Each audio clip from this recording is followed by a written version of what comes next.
Hi అండి.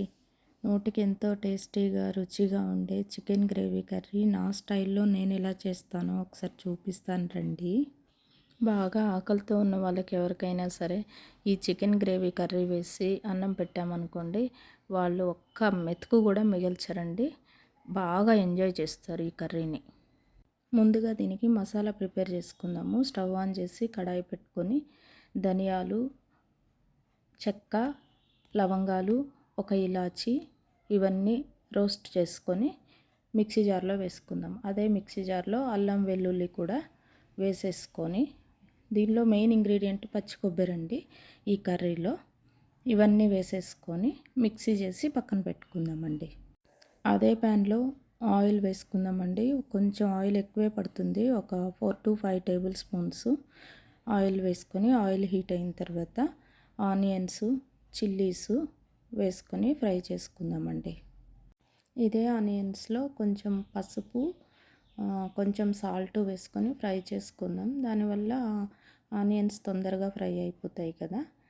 ఇప్పుడు మనం సపరేట్గా ధనియాల పౌడర్ ఏం వేయమండి, ఎందుకంటే ఇందాక మసాలా దినుసులన్నీ ఫ్రై చేసుకొని మిక్సీ జార్లో వేసుకొని మిక్సీ చేసి పెట్టుకున్నాం కదా, మళ్ళీ సపరేట్గా వేయాల్సిన పని లేదు.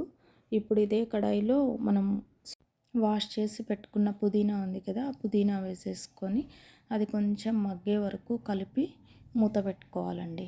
ఈ కర్రీకి మనకు మెయిన్గా కావాల్సింది గ్రేవీ కాబట్టి అది ప్రిపేర్ చేసుకుందాం. ఇప్పుడు ముందుగా కట్ చేసిన టొమాటోలు, ఆనియన్స్, అలానే జీడిపప్పు అండి, వీటన్నిటిని మెత్తగా ఫైన్ పేస్ట్ లాగా చేసుకొని మన కడాయిలో వేసేసుకొని బాగా కలిపి మూత పెట్టేసుకోవాలండి. ఒక 2 నిమిషాల పాటు ఈ గ్రేవీని బాగా ఉడకనిద్దాము.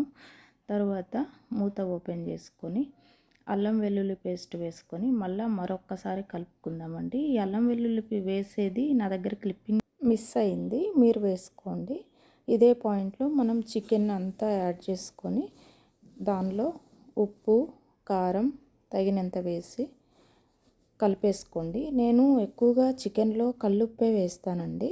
మనం 60% గ్రేవీ కుక్ అయిన తర్వాత చికెన్ యాడ్ చేసాం కదా, అందుకే దీని ఫ్లేవర్, గ్రేవీ ఫ్లేవరు బాగా తెలుస్తుందండి, మంచి స్మెల్ వస్తుంది. అయితే చికెన్లో ప్రోటీన్ ఉంటుంది, ఇది దీనివల్ల మనకి ఇన్స్టంట్ ఎనర్జీ వస్తుంది అనేది అందరికీ తెలిసిన విషయమే. బట్ తెలియని విషయం ఇంకోటి ఏముందంటే, మెటబాలిజం మెరుగుపడుతుందంటండి ఈ చికెన్ తింటే. అలానే vitamin A, vitamin C, folate, vitamin B12 కూడా ఉంటుందంట కొద్ది గొప్ప. అయితే మనకి హెల్దీ లైఫ్ స్టైల్ రన్ అవ్వాలి అంటే కనుక ఏదైనా మితంగా తీసుకుంటే మంచిదండి. ఇప్పుడు మన చికెన్లో వచ్చేసి కొంచెం వాటర్ యాడ్ చేసుకుందామండి. మళ్ళీ మరొక్కసారి కలిపి మూత పెట్టేసుకుందామండి. మనం అల్లం వెల్లుల్లి, గరం మసాలా అంతా ఒకటే పేస్ట్ చేసి వేసేసాం కదా, ఆల్మోస్ట్ అన్నీ వేసేసినట్టే చికెన్లో. సో 2-3 నిమిషాలకు ఒకసారి మధ్య మధ్యలో లిడ్ ఓపెన్ చేసి కలిపి పెట్టేస్తూ ఉండాలండి.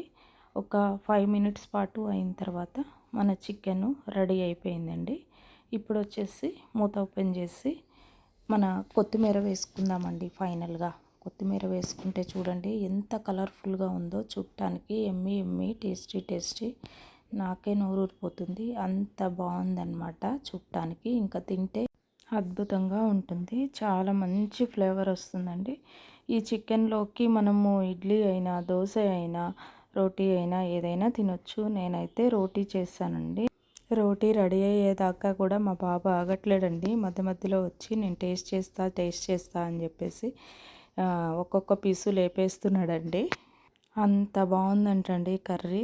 జీడిపప్పు వేసాం కదా, అందుకే చాలా బాగుందండి, టేస్టీగా. రోటీ చికెన్ కాంబినేషన్తో మనం ఆనియన్తో తింటే చాలా బాగుంటుందండి. సో మన సర్వింగ్ బౌల్ రెడీ అయిపోయిందండి. ప్లీజ్ వీడియోని స్కిప్ చేయకుండా ఫుల్గా చూడండి, అప్పుడే మీకు క్లియర్గా అర్థమవుతుంది. ఇలాంటి మరిన్ని టేస్టీ రెసిపీస్ కోసం మన ఛానల్ సబ్స్క్రైబ్ చేయండి.